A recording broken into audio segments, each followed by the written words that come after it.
So there's this explorer named Ernest Shackleton, who was an explorer for the Antarctic. And as the story goes, for one expedition, he put an ad in the paper to find crew for this expedition. And the ad ran this: men wanted for hazardous journey. Small wages, bitter cold, long months of complete darkness, constant danger, safe return, doubtful.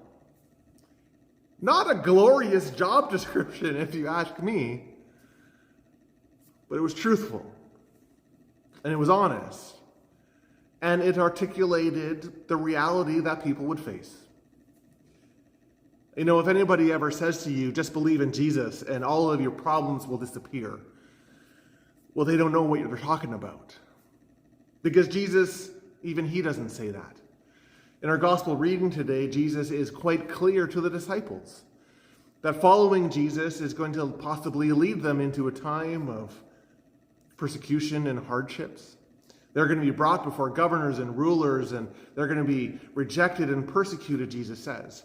On top of all this, he says, you're going to hear of wars and rumors of wars and pestilences and famines and earthquakes and signs from heaven. It's this kind of cataclysmic scene. And you think, this is not a good job description, Jesus. But it's honest. And it's faithful. See, the fact is, our faith never rips us from this life. Our faith is not an escapist dream. It's not an illusion that we enter into. Our faith deals with the real stuff of life.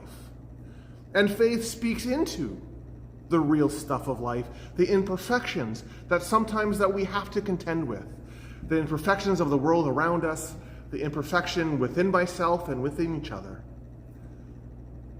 Thomas Merton once said that our spiritual life never takes us away from this world, but always leads us deeper into it. See, because imagine if faith in Jesus was that pipe dream. Imagine if faith in Jesus meant that we never had to deal with the rough stuff of life. Well, then that would mean that our faith doesn't have anything to say when we go through hardships or troubles. It would mean that our faith is completely disconnected from what we actually experience in our life. And that's not what faith is.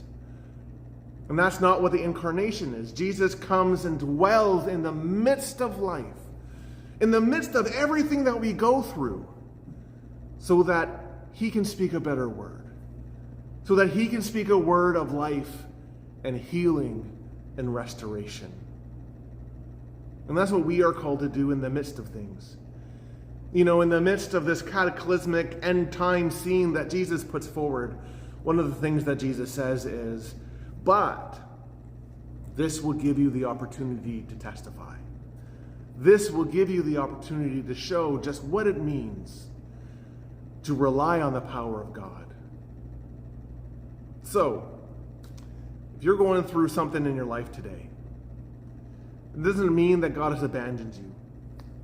It doesn't mean that God does not love you. It doesn't mean that God has somehow rejected you. What it means is that you have an opportunity to show what it means to rely on the power and love of God. Well, that's what we're going to be talking about here at the cathedral this morning in Kamloops, and I would love to invite you to join us. If you reside in the Kamloops area, please come to St. Paul's. We have 2 services in the morning. We have a service at 8 o'clock in the chapel and one at 10 o'clock here in the sanctuary. If you're not able to come out, then we would love to invite you to join us online. You can find us on our Facebook page, St. Paul's Kamloops. And wherever you are and whatever you go through today, may you know that you are blessed, may you know that God loves you, and may you know that God is with you. God bless you all.